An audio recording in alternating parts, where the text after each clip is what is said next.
Bonjour à toutes et tous. Aujourd'hui, suite des cols du lundi, bon, un petit peu en décalé, sur l'induction avec le chapitre 1 qui concerne les champs magnétiques et la force de la place. Donc pour l'instant, on ne va pas encore parler de phénomène d'induction à proprement parler. On va juste mettre en place les calculs des actions des forces de la place qui seront par la suite mis en jeu dans les phénomènes d'induction. Alors ici, on va, dans un premier exercice, étudier un aimant en équilibre. Alors ici, on nous dit un aimant très fin de longueur petit l, donc la longueur petit l qui va être présente ici, et de section S, donc la section c'est la surface, un moment magnétique M qui est indiqué ici, une masse petit m, et en repos en équilibre sur une pointe en haut. Et on dit qu'il est soumis à l'action d'un champ magnétique extérieur uniforme B, représenté ici, et à la gravité, donc on nous donne le champ de pesanteur ici. Et on nous demande d'exprimer la distance D égale au G permettant à l'aimant de rester à l'équilibre horizontal. Alors, ici, très rapidement, on sait qu'on a affaire à une étude mécanique d'un système. Donc, le système qu'on considère, c'est l'aimant, qui va avoir donc un centre de gravité G, une masse M, et on pourrait dire éventuellement un moment d'inertie J, qui ne servirait que si on était sur une étude dynamique. Le référentiel qu'on étudie, qu'on utilise, donc c'est le référentiel terrestre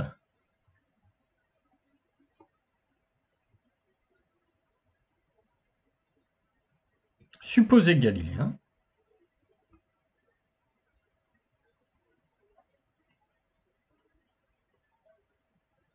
Et puis, eh bien ensuite, on va basculer sur l'étude mécanique à proprement parler. Donc ici, on sait que l'aimant est posé sur le point O.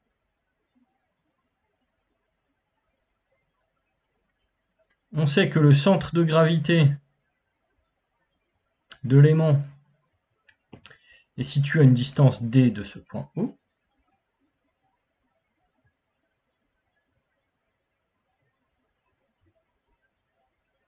Ici, on a le point qu'on peut appeler G. Et donc, au niveau des forces qui s'exercent, on va avoir ici le poids. On va avoir la réaction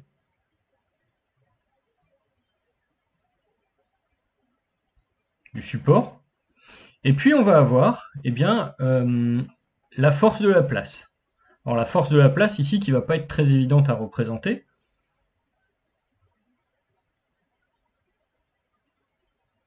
Sur le schéma. Mais on va se douter d'une chose. Alors, on va se douter ici que la force de la place est associée à un moment en M vectoriel B. Donc un moment qui va faire tourner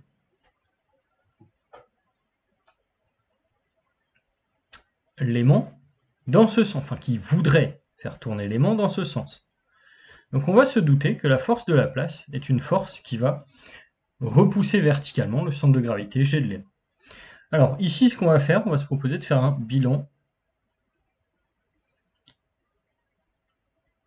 des actions mécaniques extérieures. Alors, c'est un petit peu plus poussé qu'un bilan des forces, parce qu'ici on va faire à la fois un bilan des forces et des moments.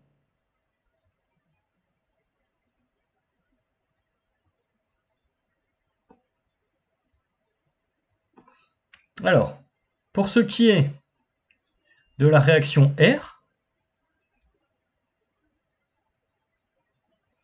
bien ici, si on suppose que la liaison pivot au niveau de la pointe est parfaite,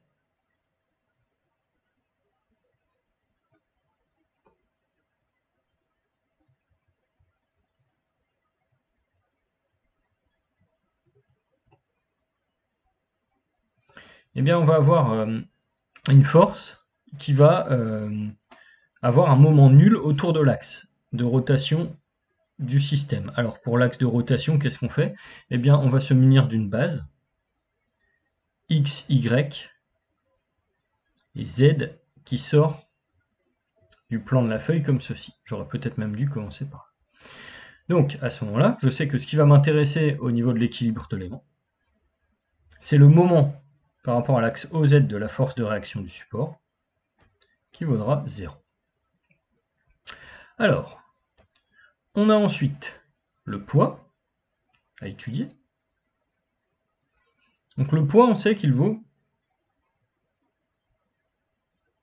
m fois g.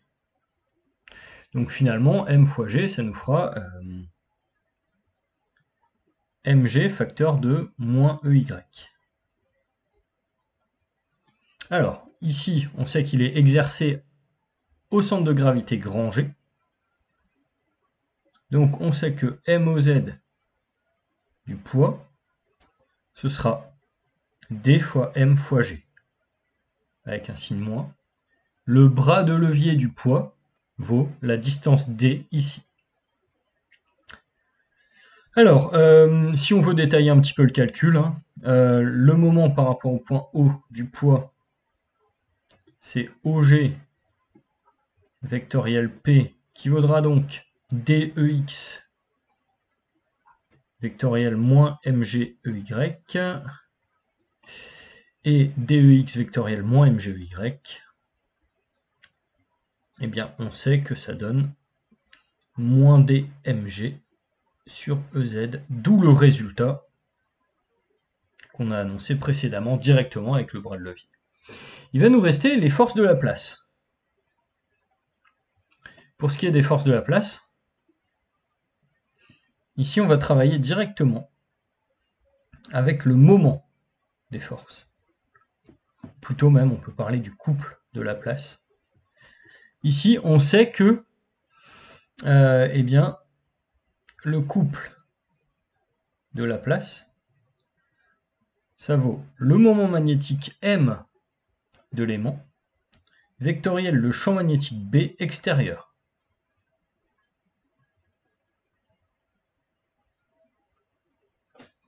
Alors, le moment magnétique M, il est ici selon EX, et B est selon EY. Donc ça va nous donner directement MB EZ. Donc le moment par rapport à l'axe OZ des forces de la place vaut le couple de la place qui vaut le moment magnétique fois le champ magnétique. Alors une fois qu'on a ici 1, ici 2, ici 3 moments de force, eh bien il va nous rester à tenter de traduire ce que veut dire l'équilibre horizontal.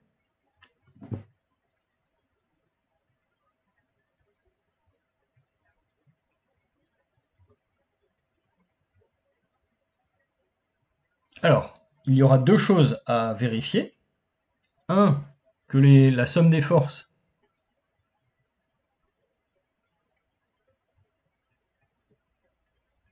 est nulle. Alors ici, on ne va pas trop s'appesantir sur ce sujet, et on va partir du principe que toutes les forces se compensent, c'est-à-dire que R, P et les forces de la place se compensent. Dans la mesure où R ne peut pas s'exprimer de manière claire, la réaction de la pointe, au fait, on va partir du principe que l'équilibre est vérifié sur cette hypothèse-là. Donc on dit R non exprimable directement.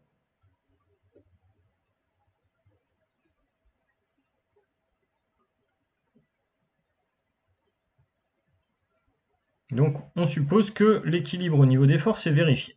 Donc ça nous apporte une première chose, ça nous apporte l'immobilité de G.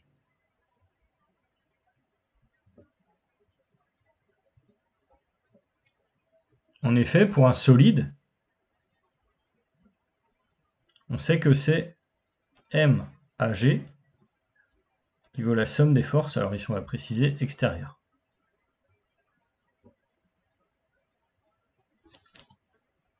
Il nous reste une deuxième condition à vérifier, le fait que la somme des moments par rapport à l'axe OZ, qui est on va dire ici le seul axe de rotation possible du système,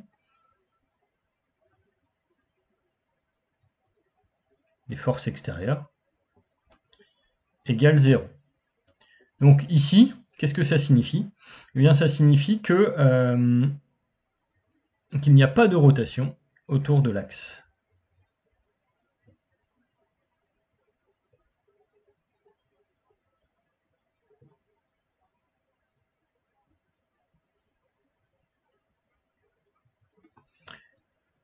Et donc là, eh bien, on va travailler sur ce résultat. Alors, d'où vient ce résultat? Il vient évidemment du théorème du moment cinétique. On rappelle hein, que la dérivée du moment cinétique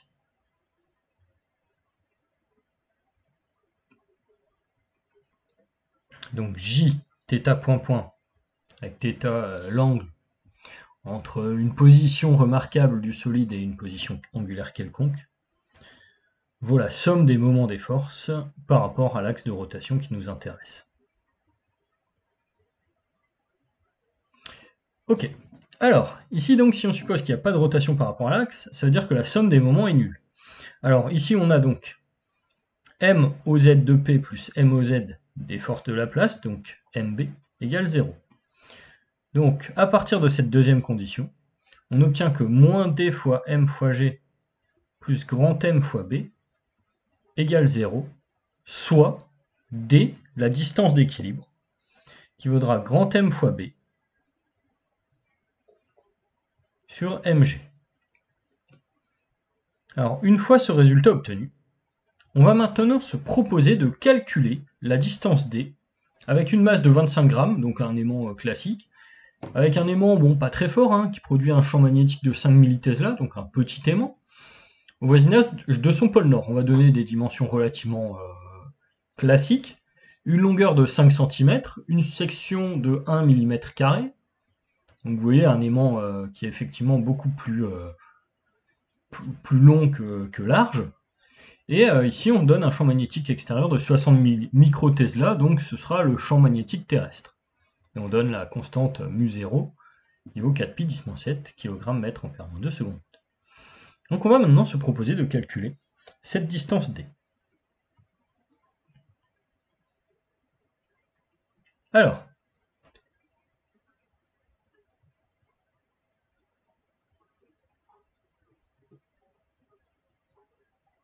donc là, d, ce sera la distance, si on veut, d'équilibre.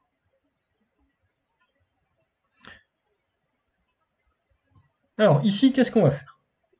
Le problème, c'est que si on connaît b, si on connaît petit m, si on connaît g, on ne connaît pas grand M.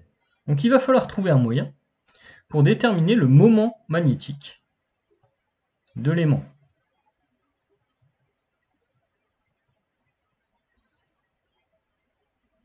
Alors, on sait une chose pour un aimant droit, c'est que le moment magnétique, enfin pour un aimant permanent, on sait que le moment magnétique d'un aimant permanent, c'est le moment magnétique identique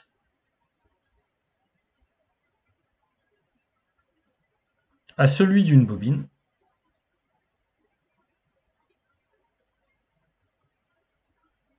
qui créerait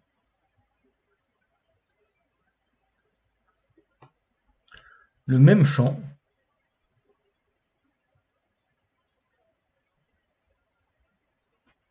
magnétique. Alors, on a une donnée qui est importante ici. On voit que le champ magnétique B' créé par l'aimant vaut 5 millitesla. Et donc, on sait que ce champ, il vaudrait pour une bobine, qu'on supposerait infinie, μ0 fois n fois l'intensité d'une spire, enfin parcourant une spire, sur la longueur de la bobine. Et donc ici on précise que la bobine serait de même taille que l'aimant. Donc même taille, ça veut dire qu'on a une bobine de longueur L et de section S. Donc ici, on sait que le champ magnétique, sous l'hypothèse d'une bobine infinie,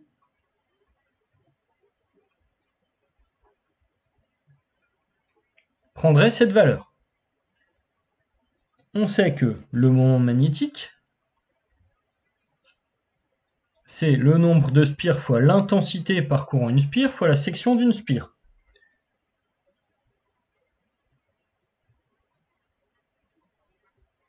Donc ici, on aurait grand N spire parcouru par I.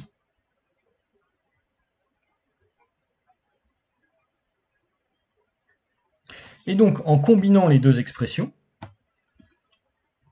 eh bien, on arrive au fait que le moment magnétique de l'aimant permanent, ce sera B' le champ créé par cet aimant, fois la longueur, fois la surface, fois la section, sur mu0. Alors ça, qu'est-ce qu'on a fait? Eh bien, on a remplacé NI qui est ici par L fois B' sur mu0.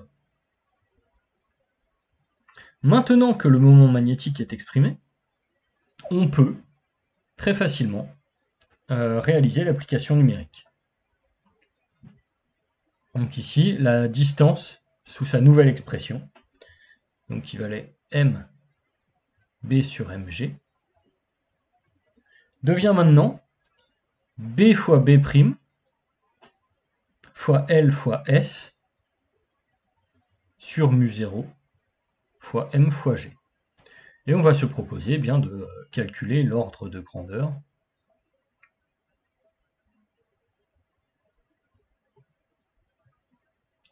de cette distance d'équilibre. Alors, ici, il faut faire attention aux unités.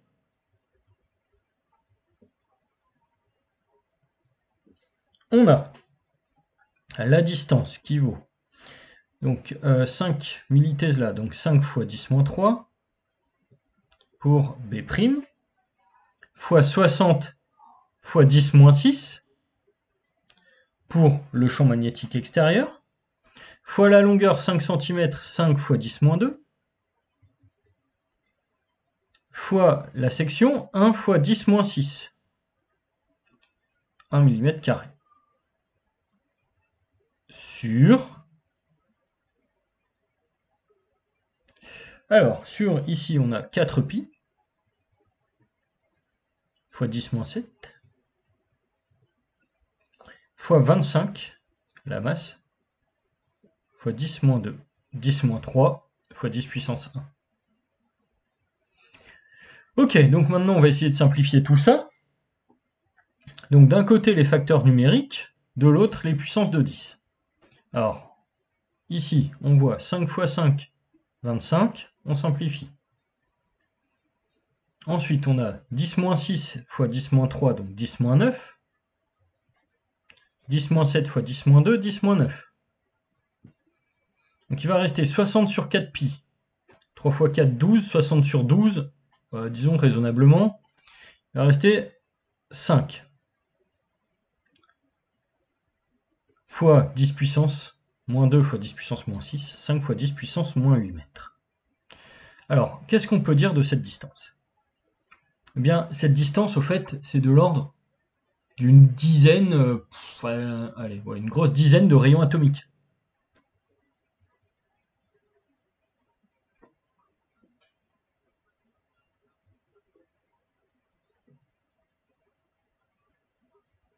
Donc là, qu'est-ce que ça signifie? Ça signifie que le champ magnétique extérieur, ici, notamment, n'est pas suffisant pour nous donner des effets mesurables macroscopiquement. Et ce champ magnétique extérieur n'a pas été choisi au hasard, c'est l'ordre de grandeur du champ magnétique terrestre.